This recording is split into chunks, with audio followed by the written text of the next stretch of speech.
Hello बच्चों, कैसे हो आप सब लोग। तो मैं रोहित धाकड़ स्वागत करता हूं आप सबका एक और धमाकेदार लेक्चर में। धमाकेदार क्यों? क्योंकि आज से हम कैलकुलस की फाउंडेशन स्टार्ट करने वाले हैं। जैसे कोई भी बिल्डिंग होती है तो उसकी एक हम नींव रखते हैं ना, ताकि बिल्डिंग बहुत मजबूत बने। सिमिलरली कैलकुलस की फाउंडेशन जो है, जो नींव है, वो आज हम रखेंगे। तो क्या है वो नींव? चैप्टर का नाम है लिमिट्स। देखो, जेई मेंस में ना एज अ इंडिविजुअल अगर आप देखो तो बहुत ऐसा नहीं है कि लिमिट से ही पर्टिकुलर कोई सवाल आपको मिल रहा है, मिलेगा लेकिन बहुत कम मिल सकता है। बट कंटिन्यूटी डिफरेंशिएबिलिटी को मिला के लिमिट का बहुत अच्छा खासा वेटेज है ना, बहुत अच्छा खासा वेटेज है। तो इसलिए ये एक बहुत इंपॉर्टेंट टॉपिक है जेई मेंस के पर्सपेक्टिव से भी, राइट। देखो, तो अभी हमें दो सवाल है हमारे पास। पहला तो क्यों क्यों हमें लिमिट्स पढ़नी है ना। दूसरा, लिमिट से हमें मिल क्या रहा है, राइट।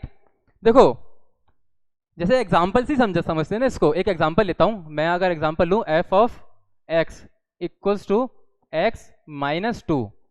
अब मैं बोलूं कि बताओ वन पे क्या वैल्यू आएगी, तो आप क्या बोलोगे कि f of one equals to one minus two equals to minus one.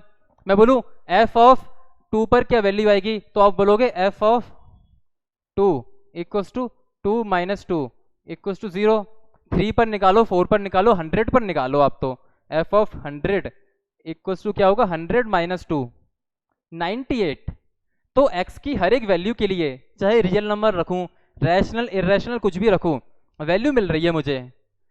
गड़बड़ कहाँ चालू हो जाएगी, गड़बड़ कहाँ चालू हो जाएगी, देखो इसको थोड़ा सा इरेज करता हूँ।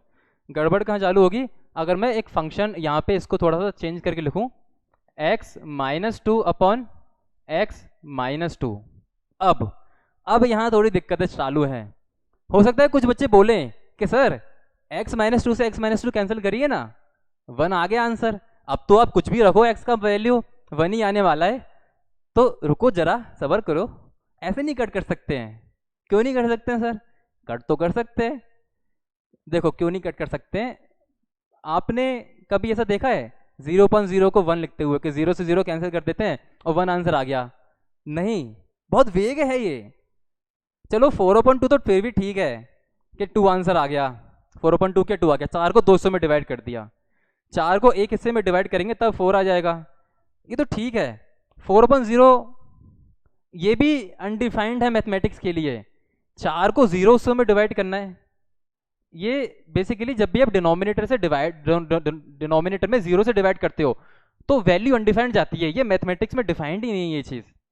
सिमिलरली यहाँ तो 0/0 है, मतलब कि कुछ नहीं को कुछ नहीं टुकड़ों में आपको डिवाइड करना है। बहुत वेग है ये, एक नाइटमेयर है ये मैथमेटिक्स के लिए।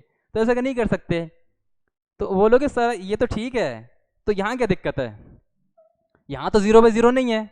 हाँ तो पर यहाँ पे x है ना, आपको क्या मालूम x क्या है? हो सकता है x 2 हो, तो 2 माइनस टू 2 माइनस टू 0/0 आ गया। लो तो 1 नहीं हो सकता। तो हमें x की वैल्यू ही नहीं मालूम है, तो हम कैसे बताएं कि भाई 1 आएगा कि नहीं आएगा? तो हम डायरेक्टली अभी कट नहीं कर सकते। तो क्या करें सर? कट नहीं कर सकते तो क्या करें? यहीं से शुरुआत होती है लिमिट्स की। देखो, अभी अगर इसको हमें कट नहीं कर सकते तो सर अभी क्या करें इसमें? अगर यहाँ पे x minus two upon x minus to, मैं अगर एफ ऑफ वन निकालूं सेम, तो क्या होगा 1 माइनस टू 1 माइनस टू, तो 1 आ गया। एफ ऑफ 3 निकालूं तो 3 माइनस टू 3 माइनस टू, ये भी 1 आ गया, राइट। 1 आ रहा है। 2 पर तो हमें मालूम है क्या हो रहा है, 0/0 आ रहा है, तो उसको तभी छोड़ देते हैं। 2 को छोड़ के कुछ भी वैल्यू रखो, आपको कोई ना कोई आंसर मिल जाएगा। बट 2 पर हम बता ही नहीं सकते क्योंकि 0/0 अनडिफाइंड जा रहा है। लेकिन अगर मुझे जानना है कि 2 पर तो नहीं पता चल रहा क्या है, बट इसके आसपास क्या बिहेव कर रहा है फंक्शन, क्या मैं वो पता कर सकता हूं?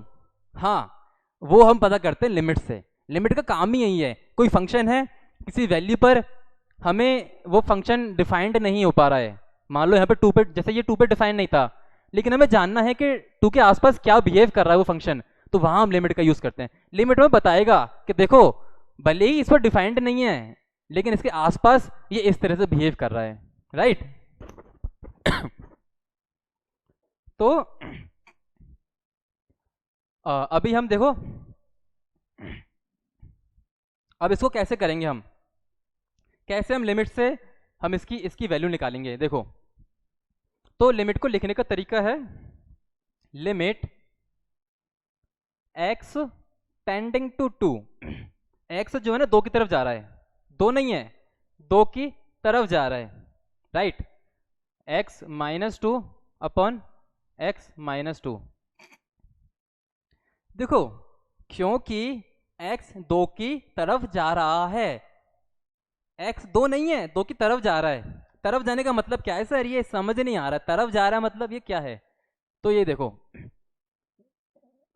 ये देखो जैसे ये एक नंबर लाइन है ना, यहाँ पे 2 है, तो मैं 2 की तरफ कैसे जा सकता हूँ, या तो मैं लेफ्ट हैंड साइड से जा सकता हूँ 2 की तरफ, या तो मैं राइट हैंड साइड से 2 की तरफ जा सकता हूँ, राइट। यहाँ से मैं 2 की तरफ जाऊँगा तो मैं कैसे जाऊँगा, या तो मैं 1.9 या मैं 1.99 या फिर 1.99999 ऐसे, राइट। और अगर मैं राइट हैंड साइड से जाऊँगा तो 2.1 2.01 2.00001, राइट। तो ये तरीके हैं, हम या तो लेफ्ट हैंड साइड से 2 की तरफ जा सकते हैं या राइट हैंड साइड से 2 की तरफ जा सकते हैं, है ना। तो सेम देखो अब यहाँ पे आप 1.9 अगर रखोगे तो 1.9 माइनस 2 1.9 माइनस 2 तो आपको 1 मिल जाएगा। 1.9 माइनस 2 1.9 माइनस 2 तो हो जाएगा माइनस के 0.1 और माइनस के 0.1, तो 1 मिल रहा है, राइट 1 मिल रहा है। आप 1.99 रखो या फिर आप 1.999999 रखो, आपको 1 ही मिलने वाला है। आप 2.1 रखो यहाँ पे, 2.1 अगर रखोगे माइनस 2 2.1 माइनस 2 तो भी 1 मिलेगा। 2.0001 रखो 2.0001 माइनस 2 रखो तो भी 1 मिलेगा, क्योंकि ऊपर एक ऐसी वैल्यू आ रही है जो 0 नहीं है। ऊपर क्या आएगा 0.0001 आएगा, इधर भी 0.0001। इसको तो कैंसिल कर सकता हूं ना, ये 0 थोड़ी है, ये क्लोज टू 0 है, ये 0 नहीं है, तो इसको कैंसिल कर सकता हूं, राइट। सिमिलरली तो 2 की तरफ जाने का मतलब है कि मैं ऐसी वैल्यूज रख रहा हूं जो 2 से थोड़ी सी या तो कम है या थोड़ी सी ज्यादा है, तो मैं कैंसिल कर सकता हूं। अब तो मैं कैंसिल कर सकता हूं यहाँ पे, अब तो मैं 1 रख सकता हूं। अब तो आप ये नहीं बोलोगे कि हाँ सर हमसे तो बड़ा मना कर रहे थे कि कैंसिल नहीं करते, आपने क्यों कैंसिल कर दिया। तो मैंने क्यों कैंसिल किया, क्योंकि मैंने x की वो वैल्यूज रख रहा हूं जो 2 नहीं है, 2 की तरफ जा रही है, या तो लेफ्ट हैंड साइड से या राइट हैंड साइड से। मुझे माइनस करने पे ऐसी वैल्यूज मिल रही हैं जो 0 नहीं है, 0 की तरफ जा रही हैं। तो यहाँ पे 0/0 नहीं बन रहा है, यहाँ पे tending to 0 upon tending to 0 बन रहा है। तो मैंने कैंसिल कर दिया और मेरा आंसर क्या आ गया 1। तो इस तरह से लिमिट्स का यूज करते हैं, फंक्शंस की वो वैल्यूज निकाल, फंक्शंस की उन पॉइंट्स पर बिहेवियर जानने के लिए जहां पे वो डिफाइंड ही नहीं है। समझे लिमिट्स का यूज क्या होता है। तो ये है, ठीक है। अब यहाँ पे 2 चीजें हमें देखनी है, एक तो मैंने भी बताया था यहाँ पे left hand side right hand side, तो इनको हम बोलते हैं लेफ्ट हैंड लिमिट। लिमिट में हम बोलते हैं लेफ्ट हैंड लिमिट और right hand limit. Left hand limit right hand limit क्या है कि लेफ्ट हैंड साइड से अगर मैं जाऊं तो लिमिट क्या वैल्यू दे रहा है, और राइट हैंड साइड से अगर मैं आऊं तो लिमिट से क्या वैल्यू मुझे मिल रही है ना वो, ठीक है। एक तो पॉइंट ये चीज हमें देखनी भी, LHL और RHL क्या है। दूसरा में एक चीज देखो, ये तुम्हें ध्यान रखना है कि लिमिट तभी एग्जिस्ट करेगी जब लेफ्ट हैंड लिमिट और राइट हैंड लिमिट बराबर होंगी। अगर बराबर नहीं है तो लिमिट एग्जिस्ट नहीं करती उस पॉइंट पे। समझ रहे हो क्या मतलब है इसका। इसका मतलब ये है कि जैसे ये एक फंक्शन, एक ग्राफ है मान लो किसी फंक्शन का, ये ऐसे गए यहाँ पे और यहाँ पे ऐसे, राइट। ये 3 है, तो देखो मैं 3 के लेफ्ट हैंड साइड से जा रहा हूँ, तो मुझे क्या वैल्यू मिल रही है, यहाँ पे मान लो ये 2 है और ये मान लो ये 4 है। तो मैं 3 के लेफ्ट हैंड साइड से गया, मुझे क्या वैल्यू मिली, मुझे 2 मिली। मैं 3 के राइट हैंड साइड से आया, मुझे क्या वैल्यू मुझे मिली, मुझे 4 मिली। मतलब लेफ्ट हैंड लिमिट और राइट हैंड लिमिट बराबर नहीं है। तो इस केस में 3 पर लिमिट एग्जिस्ट नहीं करती है। देखो लिमिट का मतलब ही ये होता है कि कंसिस्टेंसी, प्रिडिक्टेबिलिटी। जैसे कि ये वाला एग्जांपल था हमारा x-2 अपॉन x-2 वाला, x-2 अपॉन x-2। यहां हम लेफ्ट हैंड साइड से गए, हम राइट हैंड साइड से आए, तो हमें 1 ही मिल रहा था। ऐसा नहीं था कि हमें 2, 3, 4 कुछ और मिल रहा था दोनों तरफ से, नहीं, हमें सेम वैल्यू मिल रही थी। तो it is consistence and it is predictable also. तो लिमिट में अगर वो चीज हमें नहीं मिल पा रही है तो लिमिट एग्जिस्ट ही नहीं करेगी। सिंपल बात है ना, कंसिस्टेंसी नहीं है तो लिमिट एग्जिस्ट नहीं करेगी। अगर लिमिट यहाँ पे देखो 2 आ गई, यहाँ पे 4 आ गई, तो लिमिट एग्जिस्ट नहीं करती है यहाँ पे। तो लिमिट कब एग्जिस्ट करेगी, जब दोनों लिमिट बराबर होंगी और फाइनाइट होनी चाहिए। फाइनाइट होनी चाहिए। कुछ बच्चे दिमाग ला के ऐसा बोलते हैं कि सर देखो ये वाला एग्जांपल देखो, आपने बोला लिमिट एग्जिस्ट करनी चाहिए कब, जब दोनों लिमिट बराबर हो, LHL और RHL। तो कुछ बच्चे बोलेंगे सर ये देखो ये और ये, सर 0 पे देखो, 0 पे LHL भी इन्फिनिटी, RHL भी इन्फिनिटी, लिमिट तो सर एग्जिस्ट कर रही है। तो नहीं, ये गलत है, ऐसे नहीं बोलना है।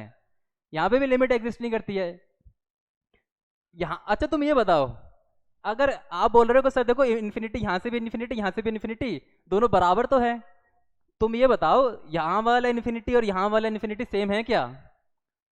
यहाँ से जो इन्फिनिटी मिला तुम्हें और यहाँ से जो इन्फिनिटी मिला, क्या वो सेम है? दोनों इन्फिनिटी सेम है क्या? हम बोल नहीं सकते हैं, क्योंकि इन्फिनिटी कोई नंबर थोड़ी है जो तुम बोल दो बराबर हैं, ऐसा थोड़ी होता है। तो लिमिट फाइनाइट होनी चाहिए और दोनों इक्वल होनी चाहिए और फाइनाइट होनी चाहिए। ऐसा नहीं हो कि ये वाला केस बन जाए, ठीक है? तो ये केस से हमें थोड़ा बचना है। अच्छा अभी देखो LHL और RHL को लिखने के तरीके देख लेते हैं, है ना, क्योंकि कभी कभी सवालों में हमें काफी यूज आता है। जैसे यहाँ पे मैं लिखूं LHL, यहाँ पे लिखता हूँ मैं LHL और यहाँ आएगा RHL, ठीक है? देखो मैं लिखता हूँ यहाँ पे limit x tending to a f of x। मैं a की तरफ जा रहा हूँ लेफ्ट हैंड साइड से, तो मैं मैं 2 की तरफ जा रहा हूँ लेफ्ट हैंड साइड से, मतलब मैं 2 से थोड़ी सी कम वैल्यू रख रहा हूँ। तो यहाँ पे a माइनस मतलब a से थोड़ा कम, 2 से थोड़ा कम, a से थोड़ा कम, right? Similarly limit x tending to a f of x, मैं a की तरफ जा रहा हूँ राइट साइड से, तो मैं यहां से अगर 2 की तरफ आया तो 2 से थोड़ा ज्यादा रखूंगा ना मैं, तो a प्लस, a की तरफ जा रहा हूँ राइट साइड से, तो a से थोड़ी ज्यादा वैल्यू हमेशा मैं रखूंगा। जैसे यहाँ पे मैं 2.1 रखूंगा या तो 2.01 रखूंगा या फिर 2.001, राइट? यहाँ पे 1.9, 1.99, तो ये कम है ना 2 से, तो a माइनस, ये ज्यादा है 2 से थोड़ा सा, तो a प्लस, ये रिप्रेजेंटेशन है। अच्छा देखो सवालों में क्या होता है, आपको कुछ ऐसा फंक्शन दे देंगे और बोल देंगे लिमिट निकालो। मान लो एक पॉलिनोमियल फंक्शन दे दिया, ठीक है, और बोला लिमिट निकालो 2 पर, तो आप उस पॉलिनोमियल फंक्शन में क्या करोगे, 2 पुट करके देखोगे और सॉल्व करोगे, कैलकुलेट करोगे, मतलब टीडीएस टास्क है। तो उसी टास्क से बचने के लिए हम क्या करते हैं, हम सब्स्टिट्यूशंस करते हैं। हम इसी लिमिट को चेंज कर देंगे, एक लिमिट ऐसी जो 0 की तरफ जा रही है।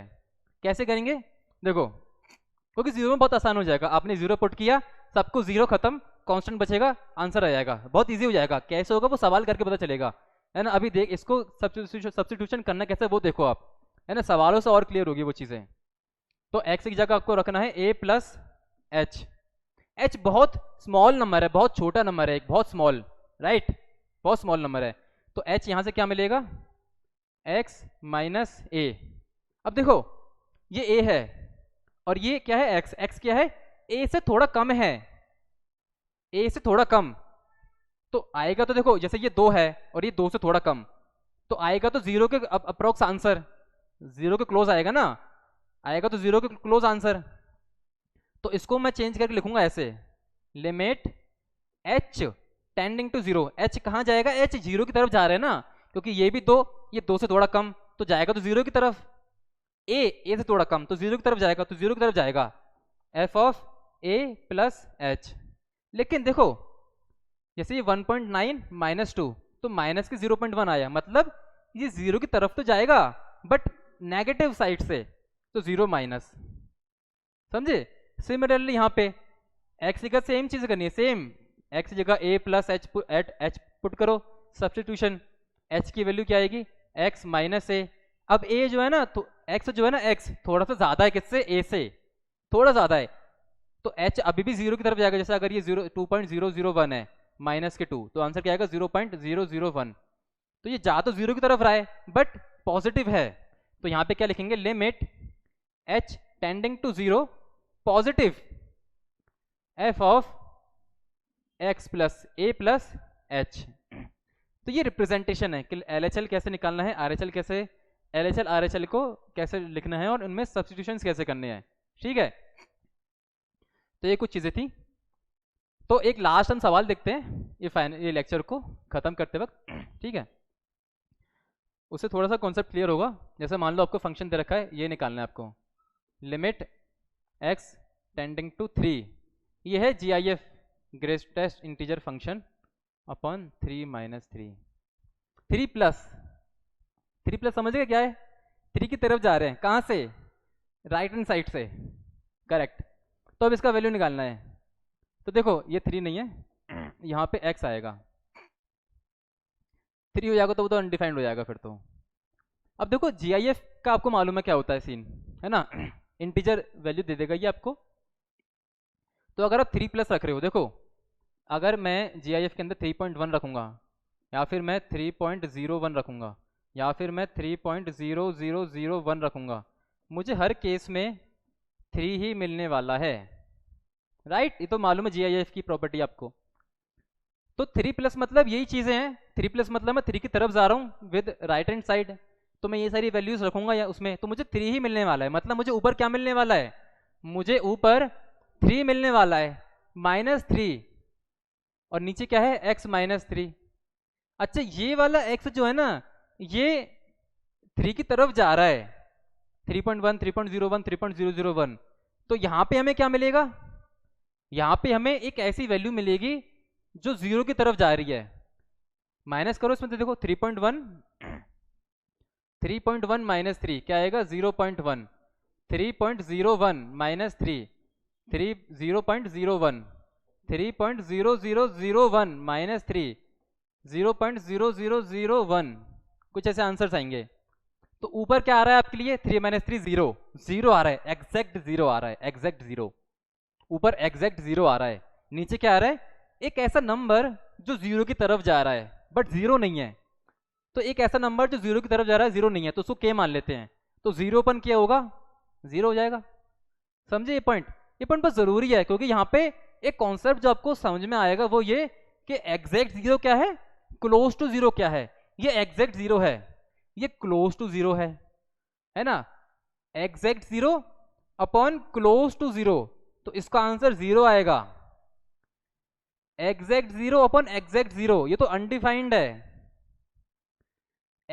Close to 0 upon close to 0, इसका आंसर हम लिमिट निकाल के फाइंड करते हैं क्या आएगा। अभी हम डायरेक्टली नहीं बता सकते कि ये आंसर आएगा, वो तो फंक्शन पे डिपेंड करता है क्या आएगा, राइट। फंक्शन के थ्रू हम बता सकते हैं। तो ये कुछ पॉइंट्स थे लिमिट को लेके, आशा करता हूँ आपको बहुत मजा आएगा। ये बस एक इंट्रोडक्शन था लिमिट का, आगे और भी सारी चीज़ें देखेंगे लिमिट में। तो थैंक यू वेरी मच।